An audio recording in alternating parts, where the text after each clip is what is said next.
In this video, I'm going to review the movie Transformers the Movie. This is the one that came out in 1986 that caused such a controversy, and I think you all know why. If you've ever watched the movie or you know anything about the movie, you know why this created such a controversy. My gosh. There was no more Megatron, there was no more Optimus Prime, there was no more Prowl, no more Ratchet, no more Wheeljack. Really? Yeah. This did not go over with a lot of people, especially me. Okay. No more Starscream either. Give me a break. Alright, so here's what I want you to do. Start up the movie. Okay, now in the old days you'd pop your DVD in there. Nowadays you could probably watch it off of Vudu or Amazon or whatever. Now before I get into this, I wanted to let you guys know that I published 5 Kindle books. If you are interested in any of them, let me know. Leave me a comment down here below and I will actually send you a link to those books. Okay? Alright, let's begin. I'm going to start up the movie and have me on at the same time so you can hear and see what I'm talking about. Alright? At the beginning of the movie, we don't know where we are. We're just out in the middle of nowhere. Really? Okay. Now, why did the sun, okay, they had this sun in the beginning of the movie, why did it somehow just incinerate Unicron? What, do you have some special coating on his body or something that kept him from being burned up in the sun? Love to know that. We see an unknown planet at the beginning of this movie with robot kids, robot families, whole 9 yards. We know absolutely nothing about these people. Why not? I mean, couldn't they give us a little dialogue on this? Really? Now, this one robot on this unknown planet starts pouring this liquid. We have no idea what that liquid is. Nobody tells us. Okay?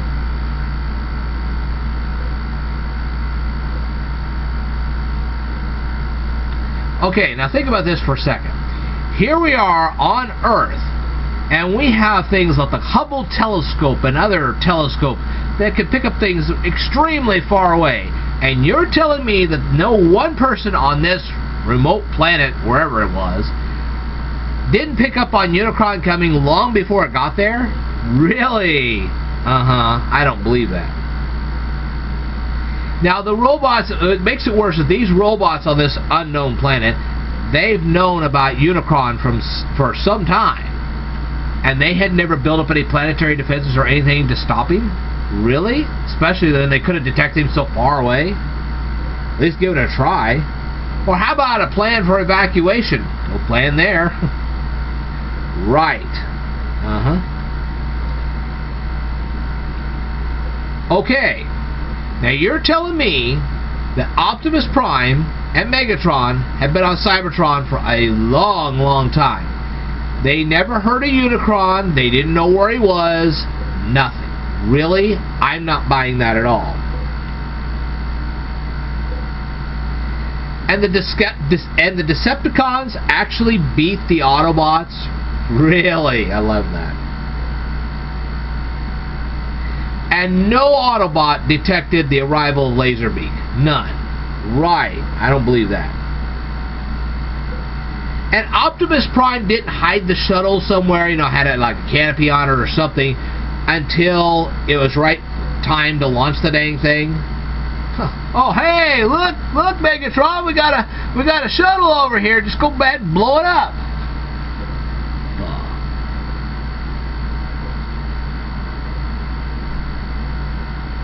And why does Megatron continue to tolerate Starscream? Really? And notice that Megatron doesn't need a shuttle to travel through space. Okay? Matter of fact, it doesn't look like any of the Decepticons really need a shuttle to travel through space at all. Now this becomes important later in the video. Trust me.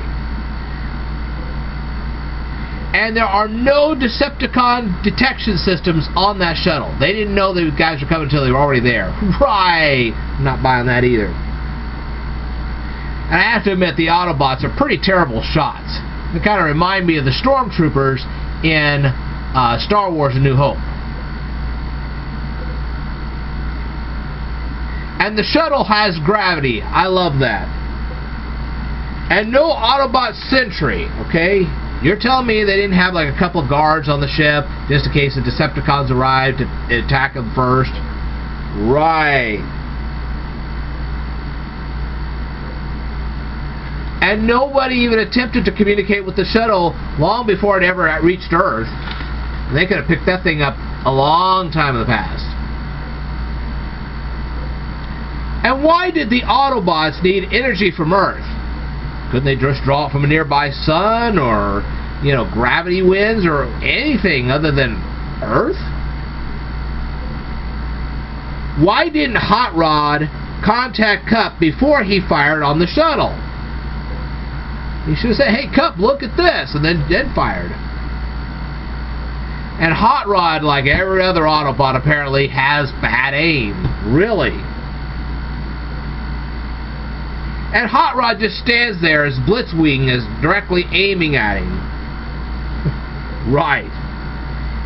And just think of how long it took Kup to get over to Blitzwing and to try to stop him from aiming at Hot Rod. Really? Shoot.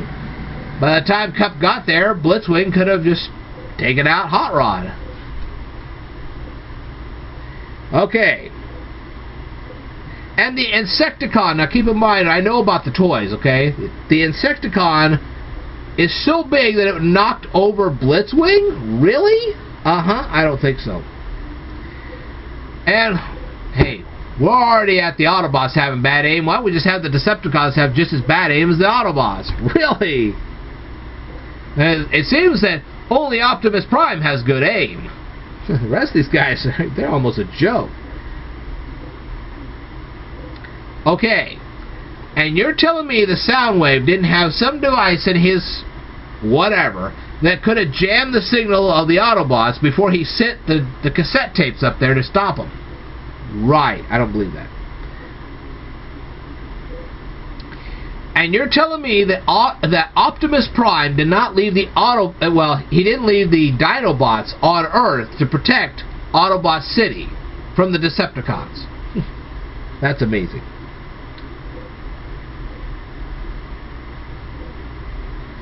And Optimus Prime is driving directly towards the Decepticons, and every single one of them missed Optimus Prime. They must be terrible shots. What? Megatron's the only one that has a good aim? That's terrible. Oh, and Soundwave, he's still going even after he's directly shot by Optimus Prime. I like that. Yeah, I don't think so. Oh, and Optimus Prime has such confidence that here's Megatron down for the count, and he just strolls right over to his weapon. Really? Sorry. And Megatron needed some kind of offensive instrument? Really? Megatron was an offensive instrument. And the Autobots still have ammunition. I think they'd all run out of energon by that point. And how did Unicron, so far away, how was he able to see what had happened to Optimus Prime? Right.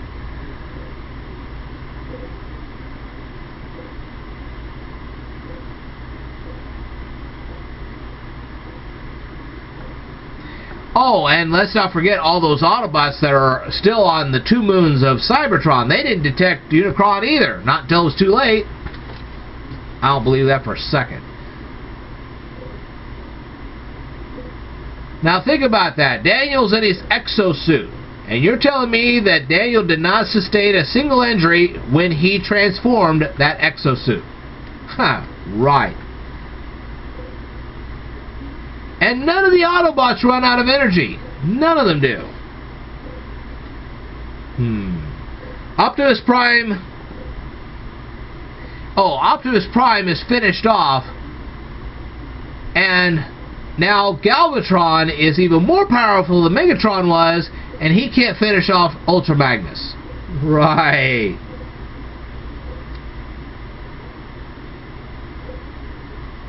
Oh, now here's Unicron. He grabs Galvatron, throws him in his mouth, and as Galvatron is falling, the Matrix of leadership doesn't fly off and go in some different direction. I don't believe that for a second. And then, what are the odds the Hot Rod inside this massive Unicron was able to finally find Galvatron? Odds aren't too good. Oh, and I forgot, Unicron's a poor shot too. Who knew? And there's water inside Unicron? Right.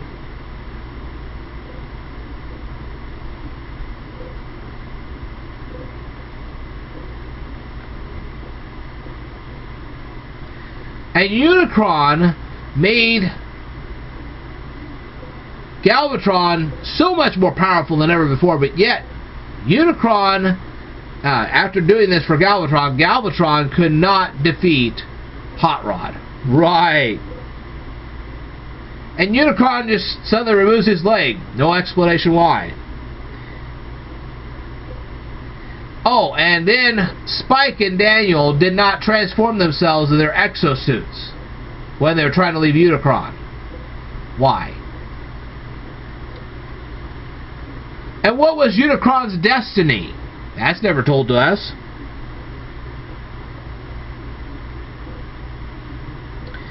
Now, I grant you that Unicron failed in completely destroying Cybertron. But did he throw it out of orbit or something? Well, you go in with your hand like this, you're going to throw off the orbit of a planet. I tell you that. Alright. If any of you guys have some interesting answers to any of these questions, please leave them down here in the comments below. And I will tell you more in a future video, so I would like for you to stay tuned.